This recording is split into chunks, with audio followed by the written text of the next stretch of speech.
بسم اللہ الرحمن الرحیم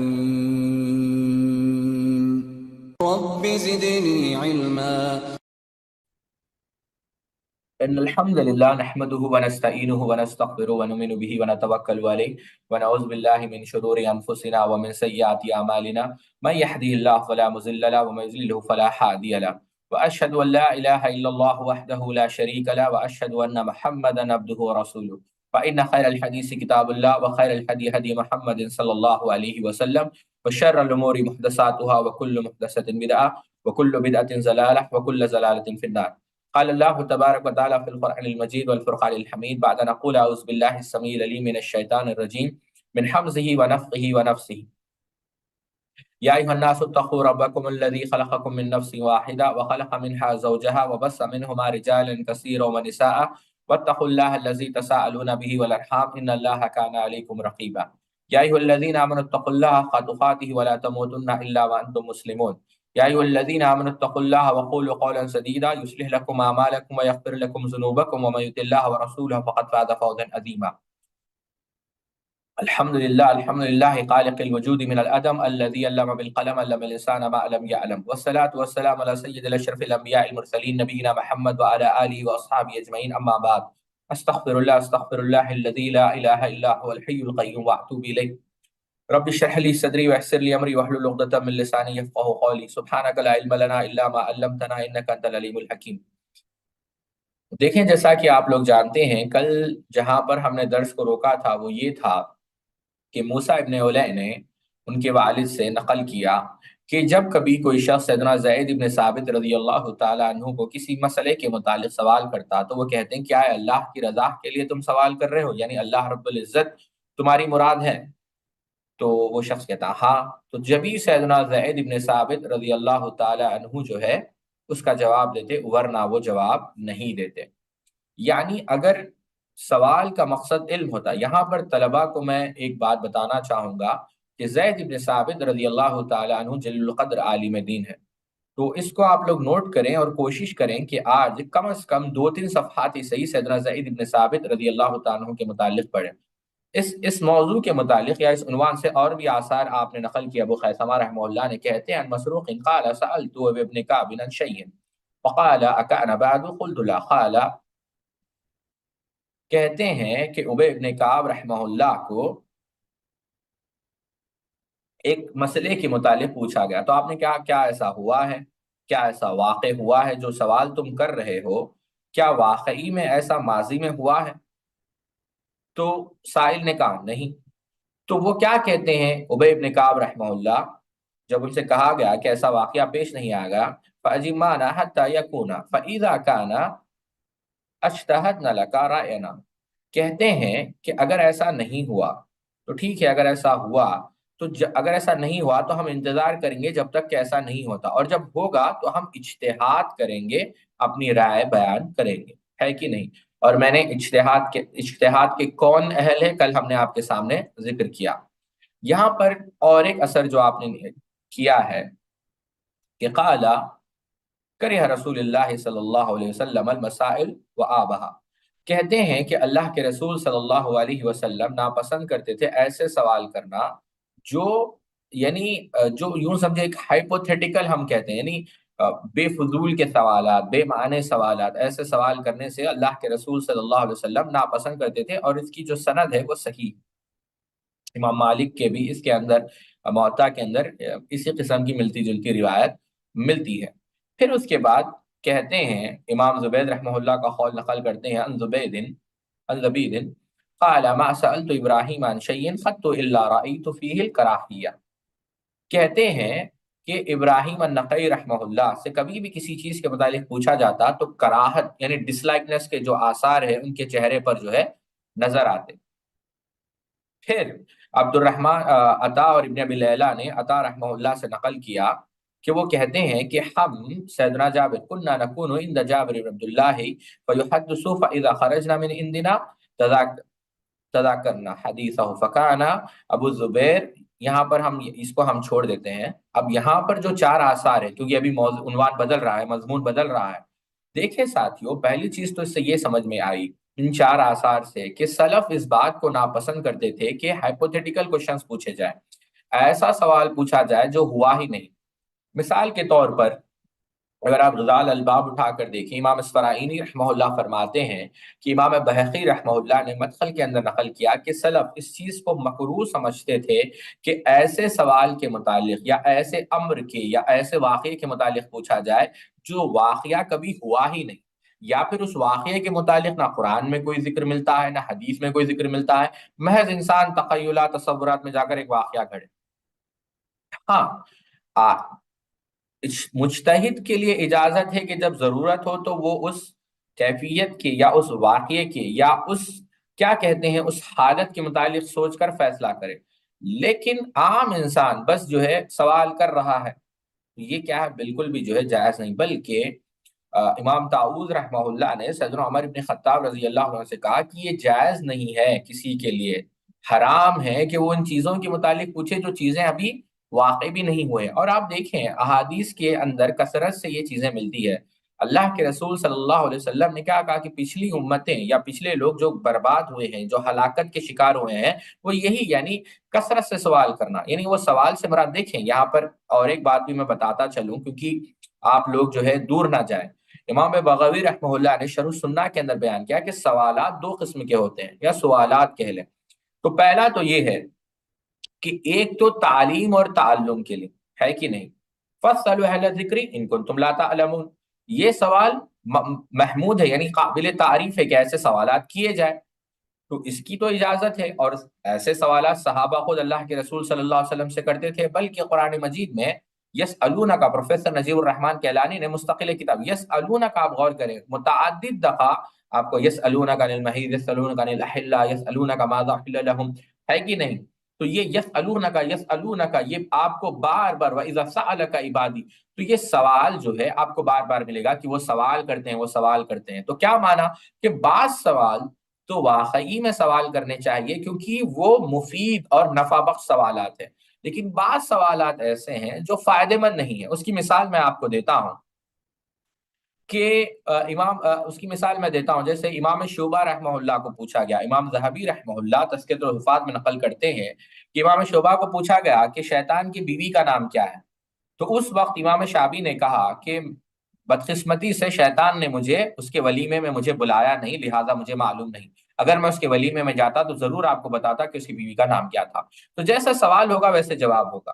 تو ایک تو سوالات، تو جس سوالات کو تنبیہ یعنی جس سوالات سے منع کیا گیا ہے وہ ایسے سوالات ہیں جو نفع بخش نہیں ہے۔ ابن عمر رضی اللہ تعالیٰ کو بھی قول ملتا ہے کہ ایسے چیزوں کے متعلق نہ پوچھو جو ہوئے نہیں ہے، کیونکہ میں نے اپنے والد یعنی امیر المؤمنین سیدنا عمر کو دیکھا وہ لعنت بھیجتے تھے ان لوگوں کے اوپر جو ایسے سوالات کرتے تھے جو ہوئے ہی نہیں، یعنی ہائپوتھیٹیکل کوشچنز بنا لینا۔ اور یہی بات جیسا ابی بن کعب رضی اللہ تعالیٰ عنہ سے مروی ہے، بلکہ ایک واقعہ جو امام احمد بن حنبل رحمہ اللہ سے مروی ہے اور کافی مفید ہے کہ امام مروزی نقل کرتے ہیں کہ امام احمد سے کسی نے پوچھا کہ یاجوج ماجوج مسلم ہے، تو امام احمد نے کیا کہا، کیا تم نے پورا علم حاصل کر لیا جو ابھی بس یہی سوالات بچے ہیں؟ یعنی کیا تم نے پورے قرآن کی تفاسیر، احادیث کی شروحات، اصول فقہ تمام پڑھ لیے جو اب بس یہی تحقیق باقی رہ گئی ہے کہ تم یہ جانو کہ یاجوج ماجوج مسلمان تھے کہ نہیں؟ آپ سمجھ رہے ہیں میری بات؟ تو میں بتانا یہ چاہتا ہوں ساتھیوں کہ سوالات ایسے کی جائے جو معقول ہو، اور یہ جو ہائپوتھیٹیکل کوشچنس یعنی جو ازیوم کر کر بنائے جاتے ہیں، ایسے سوالات کو سلف بالکل بھی ناپسند کیا کرتے تھے۔ اور اس حدیث کو بھی آپ لوگ سامنے رکھیں جس کو اللہ کے رسول صلی اللہ علیہ وسلم جس کو امام ترمذی رحمہ اللہ نے نقل کیا کہ اللہ کے رسول صلی اللہ علیہ وسلم نے کیا کہا، من حسن الاسلام المرء ترکہ ما لا یعنی، اور کما قال النبی صلی اللہ علیہ وسلم، کہ انسان کے حسن اسلام میں سے یہ اس کی اسلام کی یعنی یوں سمجھے اکمال میں سے یا اس کے اسلام کے کمال میں سے یہ ہے کہ وہ چیزوں کو ترک کر دے جو اس کی ضرورت نہیں ہے۔ اس یہاں پر شیخ وصول اللہ عباس حفظہ اللہ نے ایک نقطہ بیان کیا کہ دیکھیں حافظہ کمزور رہنے کا ایک سبب یہ بھی ہے کہ لوگ ان چیزوں کے متعلق گفتگو کرتے ہیں یا ان چیزوں کے متعلق پڑھتے ہیں، تو ضروری نہیں آپ لوگ اپنے عقل کو خالص رکھیں، یعنی صرف اس میں اس چیزوں کو داخل کریں جو آپ کے لیے فائدے مند ہو، ٹھیک ہے؟ تو چلیے آگے بڑھتے ہیں ہم۔ پھر اسی اثر کے پاس کننا نکون عند جابر بن عبد اللہ فیحدثنا فاذا خرجنا من عنده تذاکرنا حدیثہ فکان ابو الزبیر من احفظنا للحدیث. کہتے ہیں عطا رحمہ اللہ کہ ہم سیدنا جابر بن عبداللہ رضی اللہ عنہ کے ساتھ بیٹھتے اور وہ ہمیں حدیث سناتے. تو جب سیدنا جابر بن عبداللہ اٹھ کر چلے جاتے تو ہم آپس میں ایک دوسرے کو حدیث یاد دلاتے، اور ابو زبیر سب میں بہترین یعنی سب سے زیادہ حدیث کو یاد کرنے والے تھے. پھر قابوس ابن ابی ذبیان بیان کرتے ہیں قال صلینا یوما خلف ابی ذبیان صلاۃ الاولی ونحن شباب كلنا من الحي الا مؤذنا فانه شيخ فلما سلم التفت الينا ثم جعل يسأل الشباب من انت فلما سألهم قال انهم لم يبعث نبي الا وهو شاب ولم يؤت العلم خير منه وهو شاب. اللہ اکبر.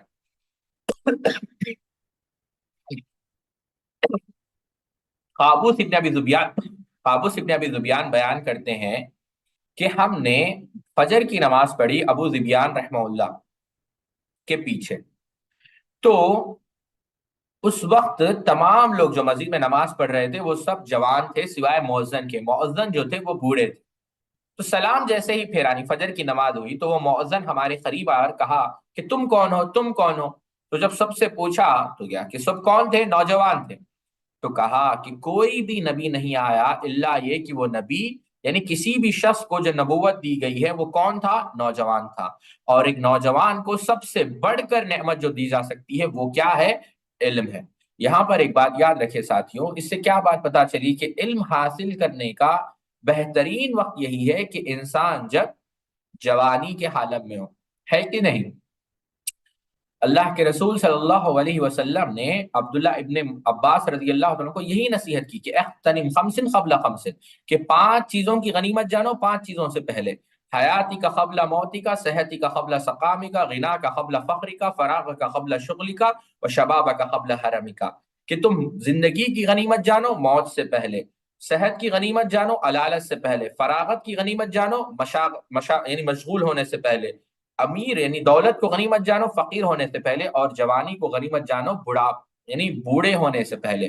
اسی کو اکبر الہ آبادی نے کیا کہا کہ غنیمت ہے صحت علالت سے پہلے، بڑھاپا جوانی کی زحمت سے پہلے. غنیمت ہے صحت علالت سے پہلے، بڑھاپا جوانی کی زحمت سے پہلے، فراغت مشاغل کی کثرت سے پہلے، فقیری سے پہلے غنیمت ہے دولت، جو کرنا ہے کر لو کہ تھوڑی ہے مہلت. یعنی ان چیزوں کو انسان غنیمت جانے. اب اس کے بعد ابو خیثمہ رحمہ اللہ نقل کرتے ہیں ان عطا ابن یاسار قال. اب دیکھیں عطا ابن ابی رباح ایک الگ شخصیت ہے، عطا ابن یاسار الگ شخصیت ہے. میں بار بار کہتا ہوں کہ علماء میں بہت سارے علماء آپ کو ایسے ملیں گے جن کے نام آپ کو ایک نظر آئیں گے. ابن جوزی الگ ہے، ابن جوزیہ الگ ہے، ابن قیم الجوزیہ الگ ہے، ابن جوزی الگ ہے. ایک ہے ابو حامد الغزالی، ایک ہے محمد الغزالی. ابو حامد الغزالی الگ ہے، محمد الغزالی الگ ہے. ایک ہے اسی طریقے سے آپ دیکھیں گے ابن تیمیہ عبد السلام الگ ہے، اور ابو العباس احمد تقی الدین شیخ الاسلام وہ الگ ہے. تو یہ جو نام آپ لوگوں کو ملتے ہیں، اور سبت ابن الجوزی پھر الگ ہے. تو اس پر آپ لوگ جو ہے پھر آپ دیکھیں ابھی تو شیخ صالح ہر کوئی کہتا ہے، شیخ صالح العثیمین الگ ہے، شیخ صالح العثیمی الگ ہے. عطا ابن ابی رباح الگ ہے، عطا ابن یاسر الگ ہے. ابو زرع تابعی میں الگ ہے، پھر ابو زرع جو امام بخاری کے دور کے تھے وہ الگ ہے. حکیم ترمذی الگ ہے، امام ترمذی الگ ہے. مستقل موضوع ہے، دکتر فاروق نے اس پر ایک آرٹیکل لکھا ہے، آپ لوگ اس کو ضرور پڑھیں، یا پھر انٹرنیٹ پہ آپ جا کر ماریں تو آپ کو اس پر کافی سارا مواد ملے گا. اور اس کی معرفت رہنا طالب علم کے لیے بہت ضروری ہے، ان کے متعلق معلومات رہنا. عطا بن یسار رحمہ اللہ کہتے ہیں ما اوتی شیء الا شیء ازین من حلم الی علم. کہتے ہیں عطا ابن یسار رحمہ اللہ کوئی چیز بہتر نہیں کہ انسان کے پاس علم کے ساتھ رحمت داخل ہو. اب یہاں پر غور کرے ساتھیوں، اور یہ کافی اہم بات ہے. کیوں ساتھیوں؟ رفق، نرمی یا شفقت، رحمت، کمپیشن، مرسی یا جینٹلنس علم کے ساتھ کیوں ضروری ہے؟ فَوَجَدَ عَبْدًا عِبَادِينَهُ آتَيْنَاهُ رَحْمَةً مِّنْ عِندِنَا وَعَلَّمْنَاهُ مِن لَّدُنَّا عِلْمًا. سورہ کہف میں ہے. کیوں ساتھیوں؟ جس علم کی نکیل میں رحمت نہیں ہوگی وہ علم انسان کے لیے باعث ہلاکت بنے گا. آج دیکھیں کیا یو ایس یا اسرائیل یا دیگر ممالک جو کافی آگے جا چکے ہیں، جو دعویٰ کرتے ہیں کہ وہ علوم اثریہ میں، ٹیکنالوجی میں آگے جا چکے ہیں، تو کیا ان کا یہ دعویٰ نہیں کہ وہ کافی آگے ہیں؟ لیکن کیونکہ رحمت ان کے پاس نہیں، انسان کی تکلیف یعنی انسان کی جو حرمت ہے اس کا علم نہیں، اس وجہ سے کیا ہے، وہی علم قیامت کے دن ان کے خلاف حجت بنے گا۔ تو علم حقیقت میں وہ ہے جو رحمت کے ساتھ اللہ رب العزت بندے کو عطا کرے۔ انسان اگر علم حاصل کرے، ثم قست قلوبکم من بعد ذلک فہی کالحجارۃ اشد قسوہ، لیکن اس کا دل نرم نہ ہو تو کیا مسئلہ، یعنی اس علم کا کوئی فائدہ نہیں ہے کہ نہیں؟ تو عطا ابن یاسر نے کہا کہ علم کے ساتھ اسے علم دیا جائے، یہ کافی بہت بڑی اللہ رب العزت کی نعمت ہے۔ پھر کانا یقول عن ابی ہریرہ قال کانا یقول ادنو یا بنی فروخ فلو كان العلم معلقا بالسریا لكان فيكم من يتناوله۔ اب یہ حدیث کے متعلق بہت سارے لوگ بہت سارے آثار اس میں نقل، بہت ساری باتیں نقل کرتے ہیں، لیکن پہلے اس کا میں ترجمہ کر کر بتاؤں کہ قریب آؤ اے فروخ کے قبیلے والوں۔ اب فروخ کا قبیلے سے مراد اجمیوں سے یہ مخاطب ہے، یعنی نان عربس، کہ تم قریب آؤ۔ کیوں؟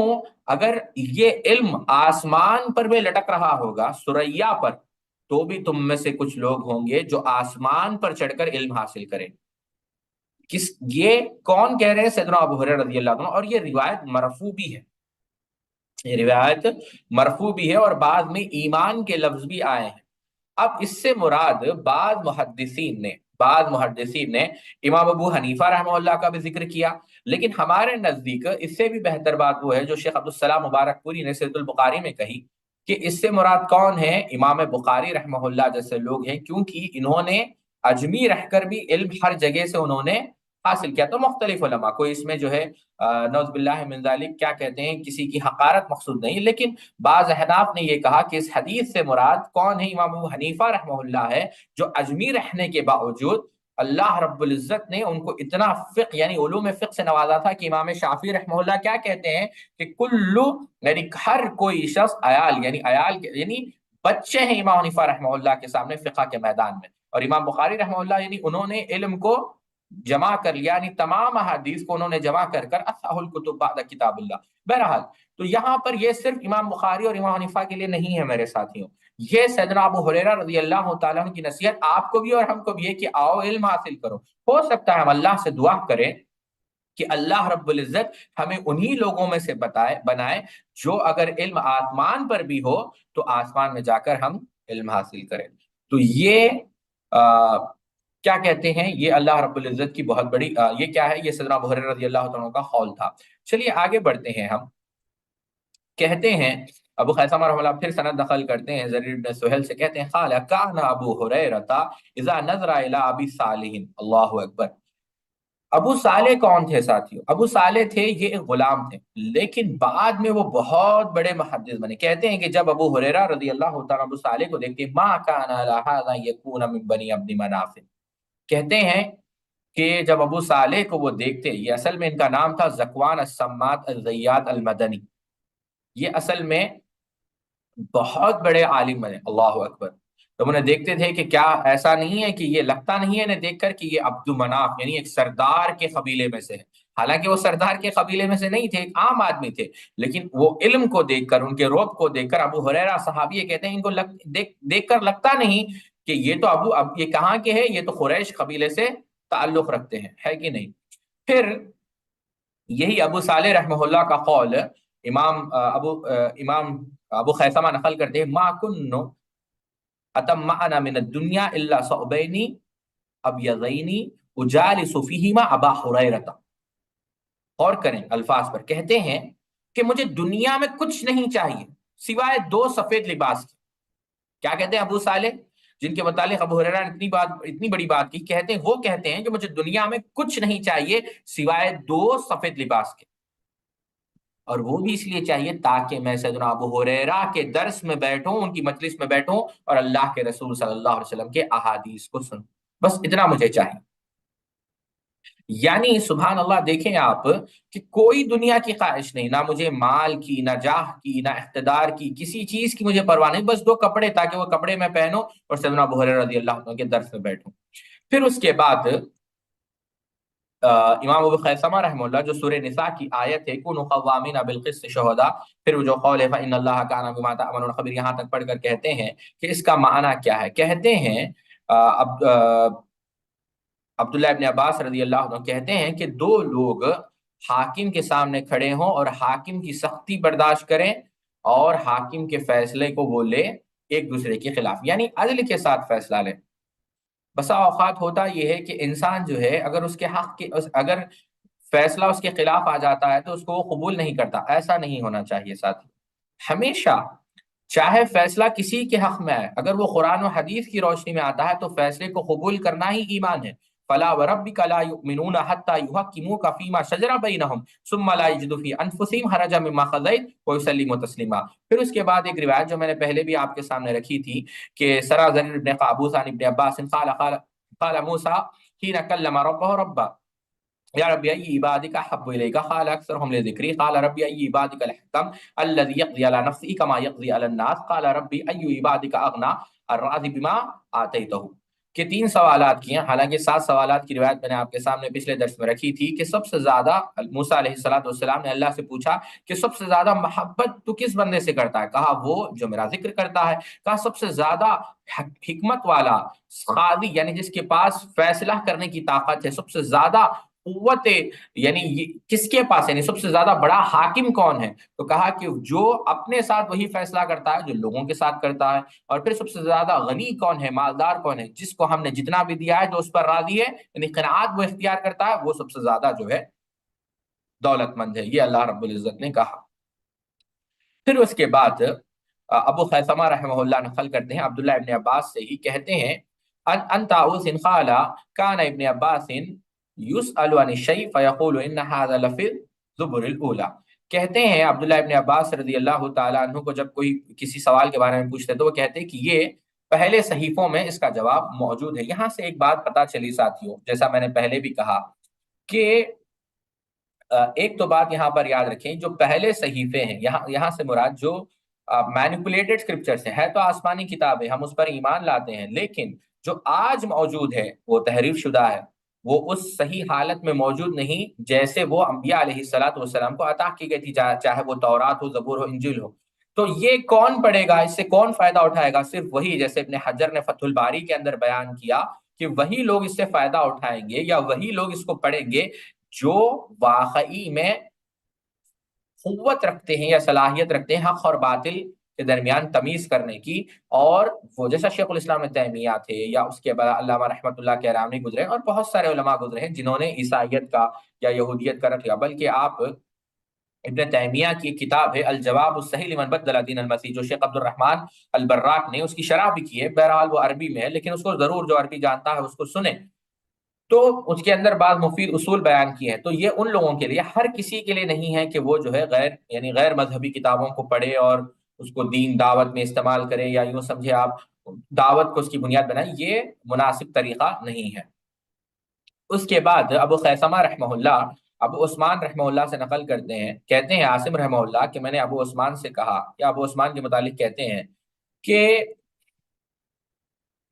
ابو عثمان رحمہ اللہ کے متعلق کہتے ہیں سنا عاصم عن ابی عثمان قال قلت له انك تحدثنا بالحديث فربما حدثتانه كذلك وربما نقصت قال عليكم بالسماع الاول۔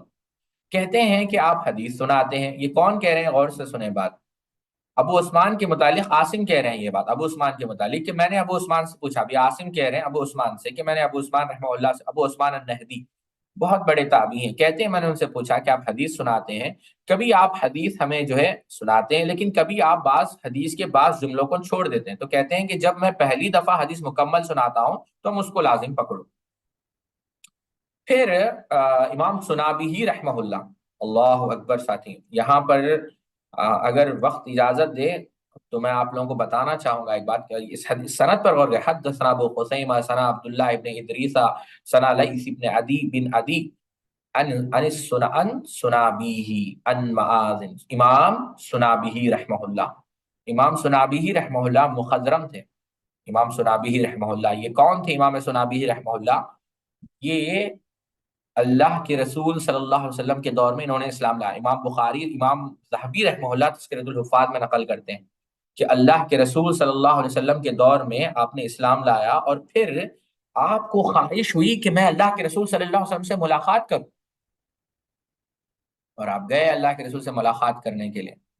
راستے میں جب مدینہ پہنچے تو مجھے بالضبط یاد نہیں، سیدنا عبادہ بن صامت سے ملاقات ہوئی، تو یا تو یہ کہا کہ ایک ہفتہ اللہ کے رسول صلی اللہ علیہ وسلم کا انتقال ہوا، یا تو یہ کہا کہ ابھی ابھی ہم اللہ کے رسول صلی اللہ علیہ وسلم کو دفنا کرا رہے ہیں۔ تو سوچیں آپ کہ امام سنابی رحمہ اللہ کا حال اس وقت کیا ہوا ہوگا۔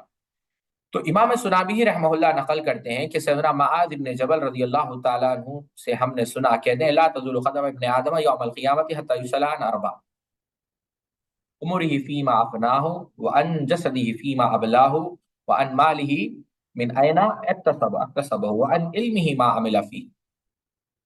اب یہ جو سوالات ہیں، آپ لوگ جانتے ہیں کہ قیامت کے دن چار سوالات ہوں گے، کہ سوالات کیا ہے کہ زندگی کہاں کھپائی، اور پھر جسم کو کہاں کھپایا، اور مال کہاں سے حاصل کیا، اور پھر یہ جو تم نے علم حاصل کیا اس کے ساتھ تم نے کیا کیا۔ یہ سوالات ہوں گے، اور یہ حدیث یہ روایت جو موقوف ہے یہ ضعیف ہے، لیکن آپ جانتے ہیں کہ بعض روایتیں مرفوع بھی ہے اور ایک دوسرے کو ترجیح دیتے ہوئے یہ صحت کے معیار کو پہنچتی ہیں۔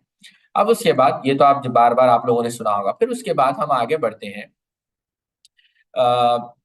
سمیت یہی ابن سعید بیان کرتے ہیں، قال سمیت القاسم بن محمد قال لأن يعيش الرجل جاهلا خير له من أن يفتي بما لا يعلم۔ کہتے ہیں قاسم بن محمد رحمۃ اللہ علیہ کہ آدمی اپنی پوری زندگی جہالت میں گزارے، یہ اس کے لیے بہتر ہے کہ وہ فتویٰ دے بغیر علم کے۔ تو یہ مختصر باتیں تھیں۔ میں 2 منٹ آپ لوگوں کا وقت لوں گا، 2 منٹ صرف۔ آپ لوگ اگر آپ بھی پانی پینا چاہیں تو پانی پی کر آئیں، صرف 2 منٹ۔